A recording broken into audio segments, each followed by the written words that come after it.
bienvenue sur l'atelier de Fanoria. Imaginez un homme qui ne vend qu'un seul tableau dans son vivant. Un homme que ses contemporains considèrent comme fou, raté, dangereux. Un homme qui se coupe l'oreille dans un moment de démence, qui finit interné en asile psychiatrique, qui se tire une balle dans le ventre à 37 ans dans un champ de blé. Cet homme s'appelle Vincent Van Gogh, et 130 ans après sa mort, ses tableaux se vendent pour des dizaines de millions de dollars. Ses tournesols sont parmi les images les plus reproduites au monde. Son nom est synonyme de génie artistique. Des millions de visiteurs font la queue pour voir ses œuvres. C'est l'histoire d'un échec total qui devient le plus grand triomphe posthume de l'histoire de l'art.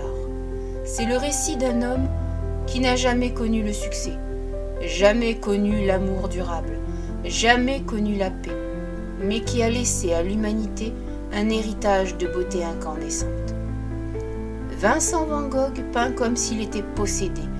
Ses coups de pinceau tourbillonnent, ses couleurs hurlent, ses ciels palpitent de vie. Il ne peint pas ce qu'il voit, il peint ce qu'il ressent, avec une intensité émotionnelle qui brûle littéralement sur la toile. Nous sommes à la fin du XIXe siècle. L'impressionnisme triomphe en France. Le monde change, s'industrialise, se modernise. Et dans ce monde, un Hollandais tourmenté, fils de pasteur, ancien prédicateur raté, crée en 10 ans une œuvre qui va changer la peinture pour toujours. C'est une histoire de souffrance qui produit la beauté, de solitude qui engendre la communion universelle, de folie qui révèle une lucidité supérieure. C'est l'histoire de Vincent, l'homme qui voulait apporter de la lumière au monde et qui est mort en pensant avoir échoué, ignorant qu'il avait réussi au-delà de tout ce qu'il aurait pu imaginer. Vincent Willem van Gogh naît le 30 mars 1853 à Groot-Zundert, petit village des Pays-Bas. Mais voici le détail qui hantera toute sa vie. Exactement un an avant, jour pour jour, ses parents avaient eu un autre fils, également prénommé Vincent. Ce premier Vincent était mort-né. Le petit Vincent grandit donc dans l'ombre d'un frère mort, dont il porte le nom. Chaque année, le jour de son anniversaire, il voit sa famille pleurer l'enfant perdu. Il passe devant la tombe au cimetière où son propre nom est gravé, Vincent Van Gogh. C'est comme vivre en tant que remplaçant d'un mort. Cette situation traumatique forge une personnalité complexe. Vincent développe un sentiment d'illégitimité existentielle. Une conviction profonde qu'il ne mérite pas sa place dans le monde. Toute sa vie, il essaiera de justifier son existence, de prouver qu'il a le droit de vivre.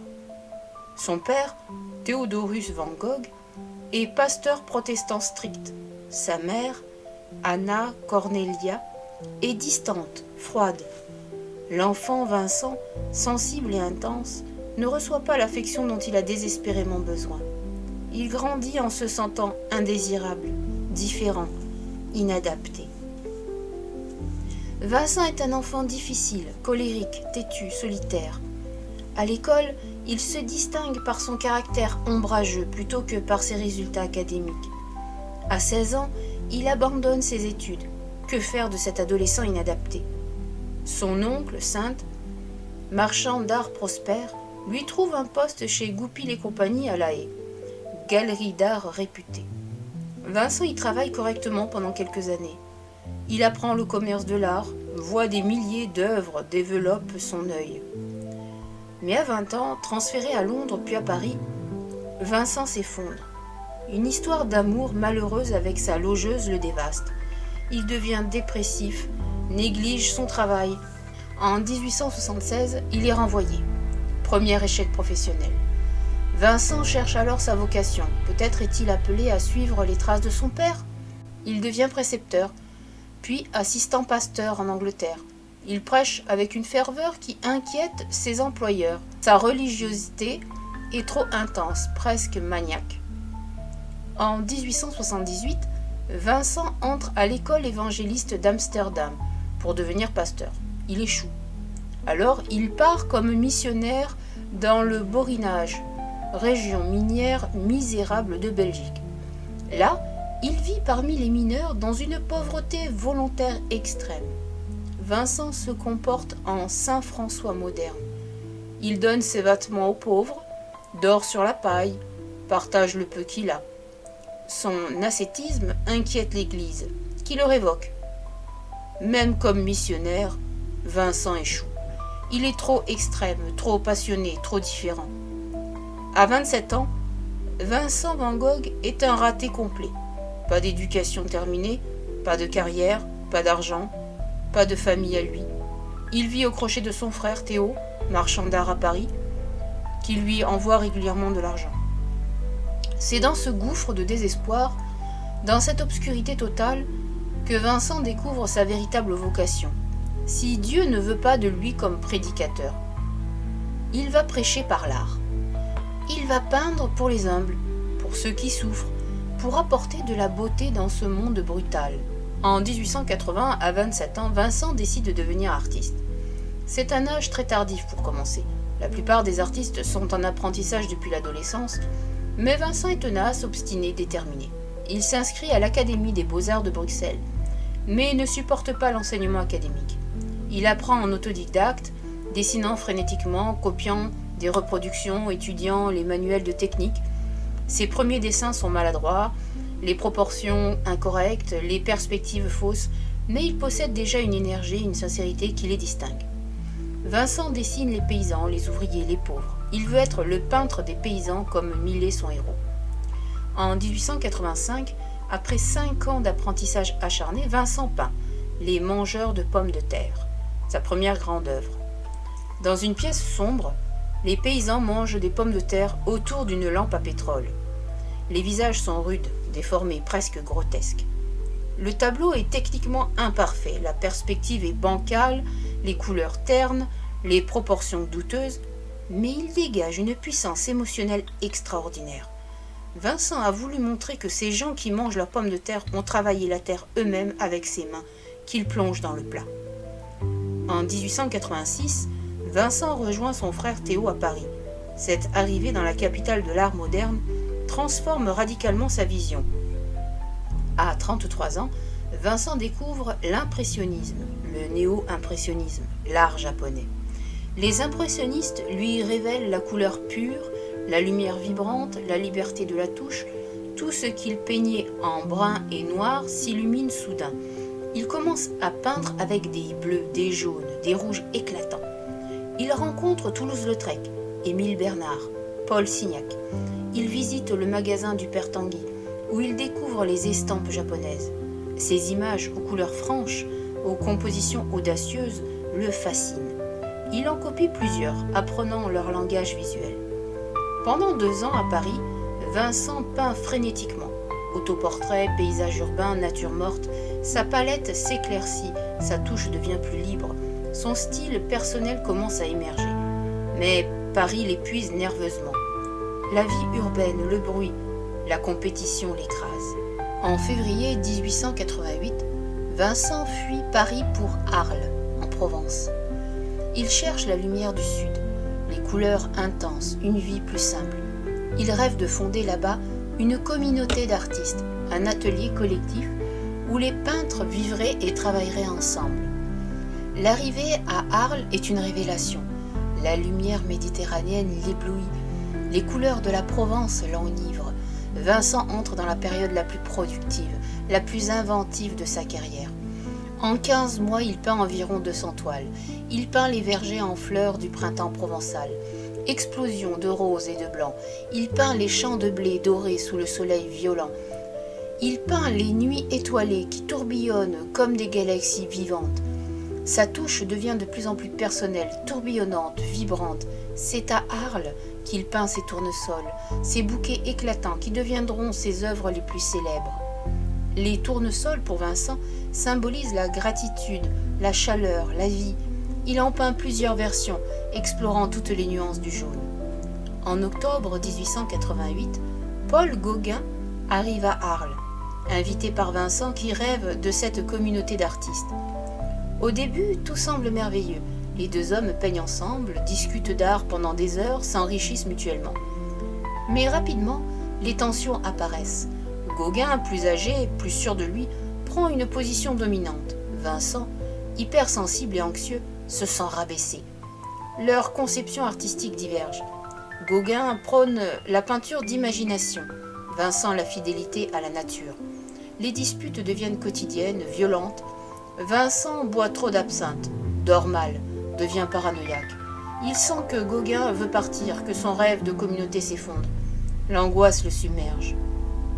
Le 23 décembre 1888, après une dispute particulièrement violente, Vincent est pris d'une crise. Dans un état second, il se coupe une partie de l'oreille gauche avec un rasoir. Il emballe le morceau d'oreille dans du papier journal et va le porter à une prostituée de bordel qu'il fréquentait. Vincent est retrouvé inconscient dans une mare de sang. Il est hospitalisé d'urgence. Quand il reprend conscience, il ne se souvient de rien.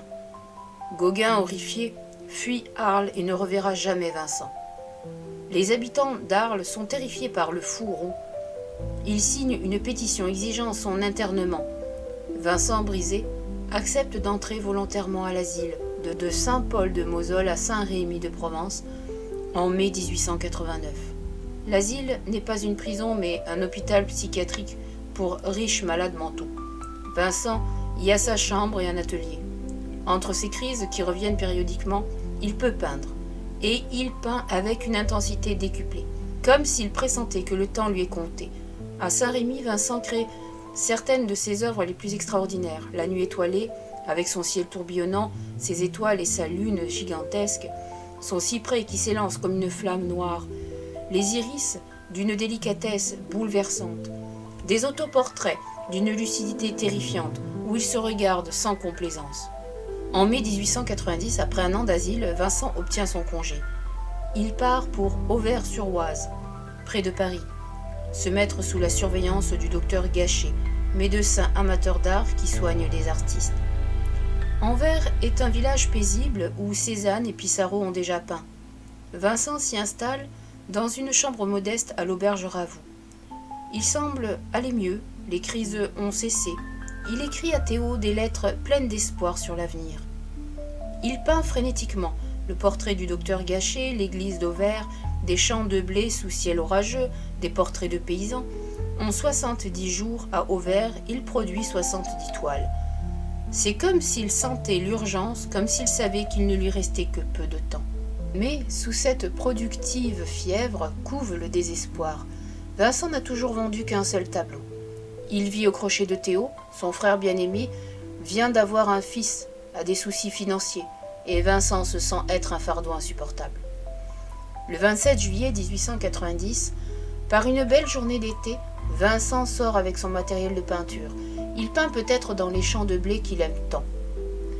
Et là, il sort un revolver et se tire une balle dans la poitrine. Le coup n'est pas immédiatement mortel. Vincent réussit à rentrer à l'auberge, on le met au lit, on appelle le docteur Gachet, puis Théo qui arrive de Paris dans la nuit. Les deux frères passent la nuit ensemble. Vincent, fumant sa pipe, parlant calmement. « La tristesse durera toujours », dit Vincent à Théo. Ce sont pratiquement ses derniers mots. Il meurt le 29 juillet 1890 à 1h30 du matin. Il a 37 ans. Théo, effondré, mourra 6 mois plus tard, détruit par le chagrin. Vincent est enterré au cimetière d'Auvers. À ses funérailles assiste une poignée de personnes. Théo, le docteur Gachet, Émile Bernard, le père Tanguy, personne ne se doute qu'on vient d'enterrer l'un des plus grands génies de l'histoire de l'art. Dans les années qui suivent sa mort, l'œuvre de Vincent commence lentement à être reconnue. En 1891, une première exposition posthume a lieu. Les critiques sont partagées, mais certains commencent à voir son génie. Les expressionnistes allemands découvrent Van Gogh au début du XXe siècle. Ils reconnaissent en lui un précurseur, celui qui a montré qu'on pouvait peindre l'émotion pure, que la couleur et la forme pouvaient exprimer directement les sentiments sans passer par la représentation réaliste. Les fauves français, Matisse en tête, admirent son usage révolutionnaire de la couleur. Les expressionnistes abstraits américains des années 1950 voient en lui l'ancêtre de leur gestualité, de leur peinture d'action. Mais c'est surtout le grand public qui adopte Van Gogh, contrairement à beaucoup d'artistes dont la gloire reste confinée aux initiés, Van Gogh devient une star populaire. Ses lettres à Théo, publiées, révèlent un homme d'une sensibilité touchante, d'une humanité profonde. La vie tragique de Vincent crée un mythe puissant, le génie fou incompris de son vivant, sacrifiant tout pour son art. Ce mythe, bien que simplifié, contient une vérité profonde. Vincent n'était pas fou au sens médical. Il souffrait probablement de troubles bipolaires, aggravés par la malnutrition, l'alcool, l'épilepsie peut-être. Mais entre ces crises, il était lucide, intelligent, articulé. Ses lettres montrent une pensée claire, une culture étendue, une réflexion sophistiquée sur l'art. Ce qui le rendait fou, aux yeux de ses contemporains, c'était son refus des compromis, son intensité émotionnelle totale, sa conviction que l'art devait exprimer la vérité de l'âme humaine plutôt que plaire aux conventions bourgeoises. Le mythe de Van Gogh libère des générations d'artistes. Il montre qu'on peut créer en dehors du système, qu'on peut rester fidèle à sa vision malgré le rejet, que l'échec commercial n'est pas un échec artistique. Aujourd'hui, Van Gogh est peut-être l'artiste le plus célèbre au monde. Le musée Van Gogh, à Amsterdam, attire plus de 2 millions de visiteurs par an. Ses expositions battent des records de fréquentation partout où il passe. Ses tableaux atteignent des prix vertigineux. En 1990, son portrait du docteur Gachet s'est vendu à 82,5 millions de dollars, record à l'époque. Ses tournesols sont assurés pour des centaines de millions. Cette valorisation commerciale extrême crée un paradoxe douloureux. L'homme qui n'a vendu qu'un seul tableau de son vivant, qui est mort dans la misère en se sentant un raté, est devenu un produit commercial mondialisé. Ses images ornent des tasses, des t-shirts, des puzzles. Van Gogh a libéré la couleur de l'obligation de représenter fidèlement la réalité. Ces ciels jaunes, ces arbres rouges, ces champs violets ne reproduisent pas ce que l'œil voit, mais ce que l'âme ressent. Cette émancipation de la couleur influence directement les fauves. Matisse, Derain, Vlaminck peignent avec des couleurs fausses, mais émotionnellement vraies, héritant directement de Van Gogh. Les expressionnistes allemands trouvent en Van Gogh la justification de leur propre violence colorée, de leur distorsion des formes au service de l'expression émotionnelle. Même l'abstraction doit quelque chose à Van Gogh. Kandinsky cite Van Gogh comme influence majeure. La liberté que Vincent a prise avec la couleur et la forme prépare le terrain à l'abstraction pure. Le coup de pinceau de Van Gogh est révolutionnaire. Il ne cherche pas à cacher la matière picturale, à créer une surface lisse. Au contraire, il exhibe la touche, la rend visible, expressive en elle-même. Ces coups de pinceau tourbillonnants créent du mouvement, de l'énergie. On voit la main de l'artiste, on sent sa présence physique. Cette emphase sur le geste pictural annonce l'expressionnisme abstrait américain du XXe siècle. Jackson Pollock, peignant ses drip paintings, accomplit ce que Van Gogh avait initié, faire du geste pictural lui-même le sujet de la peinture. La touche de Van Gogh libère le geste de sa fonction simplement représentative. Plus profondément encore, Van Gogh établit que l'art doit être sincère, authentique, émotionnellement vrai. Il peint ce qu'il ressent, pas ce qui se vend ou ce qui plaît. Cette intégrité artistique devient un modèle pour les générations suivantes. L'idée moderne de l'artiste comme individu authentique, refusant les compromis commerciaux, descend directement de Van Gogh. Il incarne l'artiste martyr, celui qui sacrifie tout, confort, reconnaissance, même sa santé mentale, pour rester fidèle à sa vision. Cette conception romantique de l'artiste a ses dangers. Elle peut justifier l'autodestruction. Mais elle a aussi libéré d'innombrables créateurs de la tyrannie du goût établi, du marché, des conventions sociales. Permettez-moi de partager une anecdote touchante qui révèle le cœur de Vincent. En août 1888, avant l'arrivée de Gauguin à Arles, Vincent prépare fiévreusement la maison jaune, qu'ils vont partager. Il veut que tout soit parfait pour accueillir son ami, son égal artistique, le compagnon de sa communauté d'artistes. Vincent décide de décorer la chambre de Gauguin avec des peintures de tournesol. Il peint frénétiquement plusieurs versions de ces bouquets éclatants.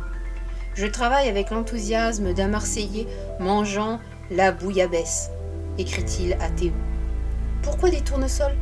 parce que pour Vincent, il symbolise la gratitude, l'accueil chaleureux, l'amitié.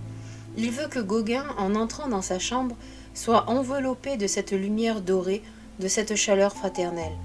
Quand Gauguin arrive enfin et voit les tournesols, il est impressionné par leur puissance picturale.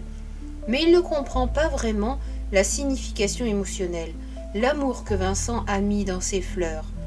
3 mois plus tard, après l'incident de l'oreille, Gauguin fuit Arles.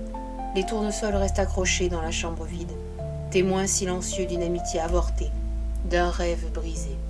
Aujourd'hui, ces tournesols sont parmi les tableaux les plus célèbres au monde. Ils valent des fortunes, mais leur véritable valeur réside dans ce qu'ils représentent. La capacité de Vincent à transformer la douleur en beauté, la solitude en générosité, le désespoir en lumière dorée. Mesdames et messieurs, que retenir de Vincent van Gogh, ce peintre maudit devenu icône mondiale? D'abord, que l'échec n'est jamais définitif. Vincent est mort en se croyant raté. Il avait tort. Son échec commercial temporaire cache une réussite artistique éternelle. Cette leçon devrait donner espoir à tous ceux qui créent dans l'incompréhension et le rejet. Ensuite, que la sincérité émotionnelle triomphe des modes passagères. Vincent peignait avec son cœur, pas selon les conventions de son époque. Cette authenticité absolue traverse les décennies et continue de toucher des millions de personnes. Sa vie nous enseigne aussi la cruauté de l'histoire de l'art. Combien d'artistes meurent sans savoir qu'ils ont changé le monde? Combien de génies s'éteignent dans le doute et la misère, ignorant l'impact de leurs œuvres? Cette injustice devrait nous rendre humbles dans nos jugements contemporains. Van Gogh nous montre que l'art peut être thérapeutique, même s'il ne guérit pas. La peinture n'a pas sauvé Vincent de ses démons, mais elle lui a donné un moyen d'exprimer sa douleur, de transformer sa souffrance en beauté. L'art ne résout pas tout, mais il donne du sens à ce qui n'en a pas. Plus profondément, Vincent nous apprend que peindre peut être un acte d'amour. Il peignait pour son frère Théo, pour les gens humbles qu'il voulait consoler, pour apporter de la beauté dans un monde dur. Ses lettres à Théo sont des déclarations d'amour fraternel, aussi bouleversantes que ses tableaux. Sa relation avec la couleur nous rappelle que l'art n'est pas imitation, mais expression. Les jaunes éclatants de Vincent ne reproduisent pas le soleil, mais notre sentiment du soleil, notre éblouissement devant la lumière. Cette liberté expressive a transformé la peinture moderne.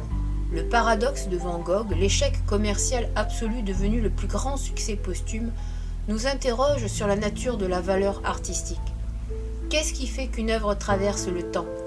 Ce n'est pas le succès immédiat ni la conformité au goût établi, mais quelque chose de plus profond.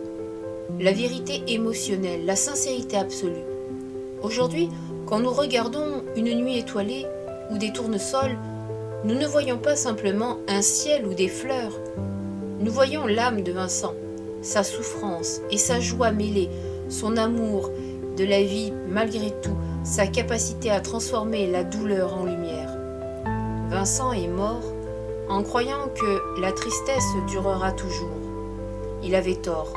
Ce qui dure, ce n'est pas la tristesse, mais la lumière qu'il a peinte.